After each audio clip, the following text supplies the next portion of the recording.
That was sick.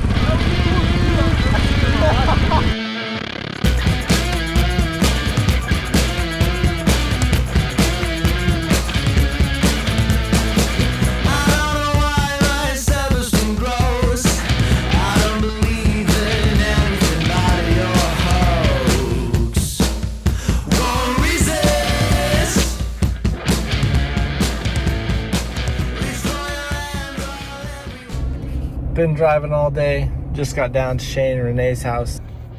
I feel like a king coming into my castle. Got the gates opening. Sweet tracks, sweet ponds. What more can you ask for? Well, we're gonna see how it is, but looks like it's kind of wet, if you ask me. What's happening, dude?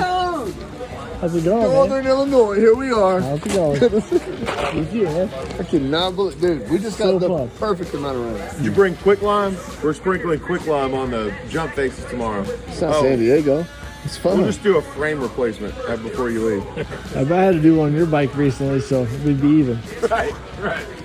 Push dirt for 2 days. Get it ready for today. So we got like 50, 80 or something like that. And then Dude, it's so greasy. This is about as greasy as this pizza I'm eating, but you know, you're just trying to quit this? I quit this ramp stuff a long time ago. yeah, no, we're just bringing it back. Closer you get to 40, we'll just do it. You know what I mean? 65 plus freestyle.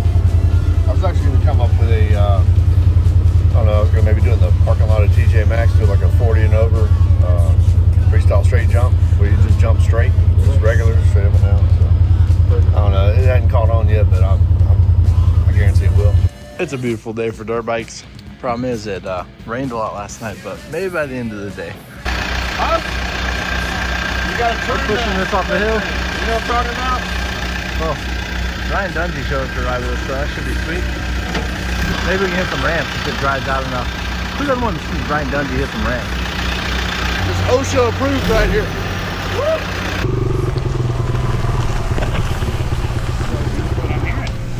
What's up? Oh no, we're just gonna put some water down. Always positive. You want a donut? Donuts made me go nuts. It's just a simple glazed donut.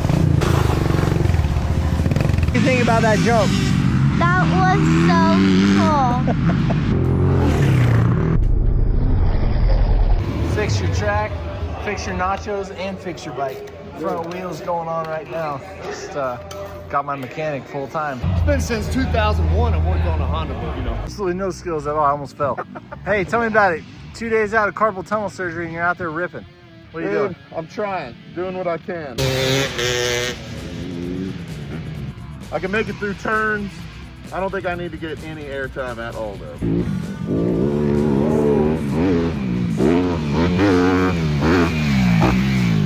That corner down there maybe a little deep. Been pulling bikes out here all morning. You gotta have a number in the 360s to be a ramp guy. What do you think, dude? How you feeling about this? I don't know, man. I'm about to no better time to start a freestyle career than 42, you know what I mean? Looking backwards makes me feel like I'm in a terra firma VHS in real life, you know what I mean? I've never seen in my life. Old man style.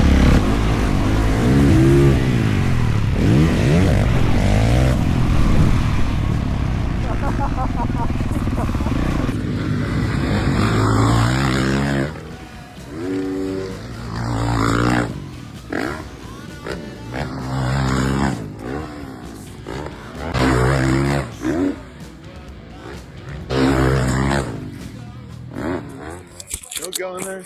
Yeah, sound. Testing 1, 2. Testing 1, 2. It just seems like the right spot. It's like I got a mouse friend. Let's not have the TTR in the background. There we go. Yeah, that is a little bit better. So we're at Shane and Renee Cassidy's property. This is brother College Grove, Tennessee. This is Shane's older brother Lance. He's kind of the patriarch of the crew. Dude, it's pretty crazy. We came together, I think the last 2 months of 2019. We all met like right before COVID hit. Then when COVID hit, none of us traveled, so we all kind of live within like a 10-mile square here. And that led to building track and trails actually for the first year and change. Yeah. And then I think we're on the 4th iteration of a motocross track. It just keeps evolving from there. Well, the best story was how Shane and Garrett met. So Shane moved here from Chicago. And he bought this place in the middle of nowhere. So I said to him, I said, Shane, this good place is in the middle of nowhere. And he was like, well, I got a Christmas party I want to go to.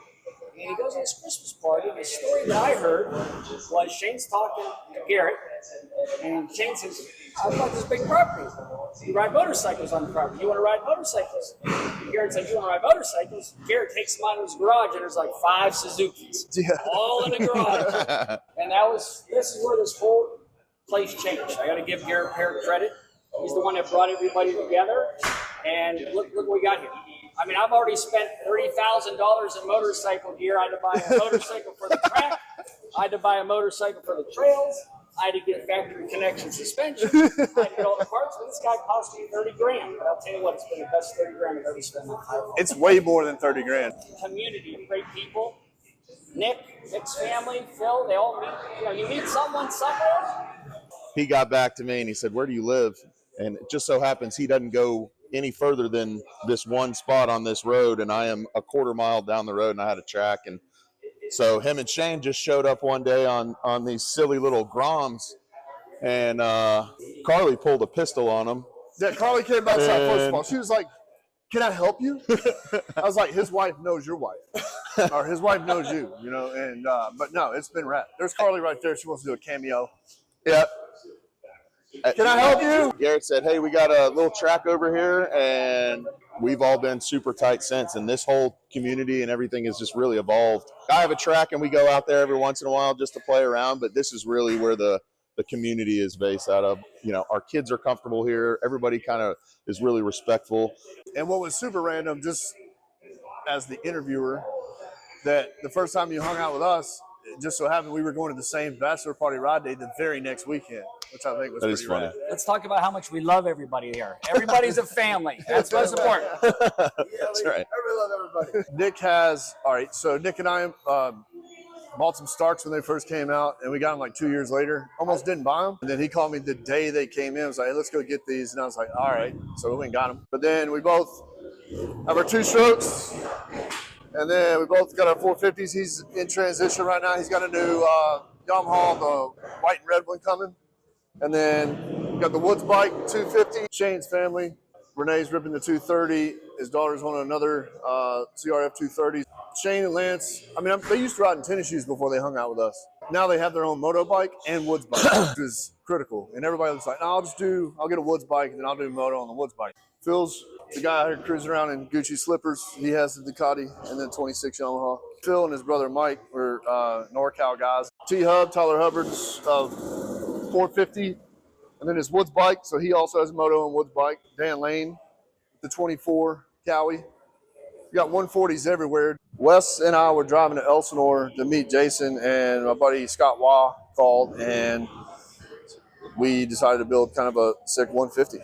We got to start thinning it out, though. Like, you got to do track work to keep the bike here. What are we doing here? Yeah.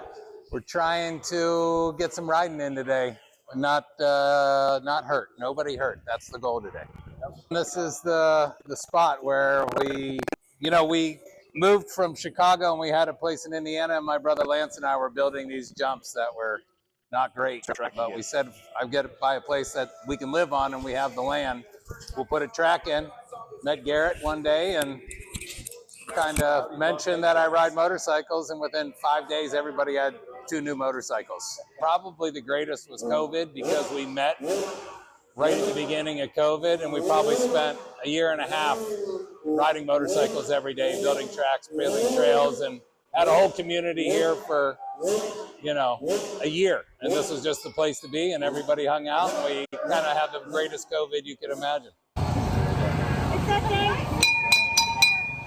It was hard, you guys. They were all really good, but the winner by consensus was number 8.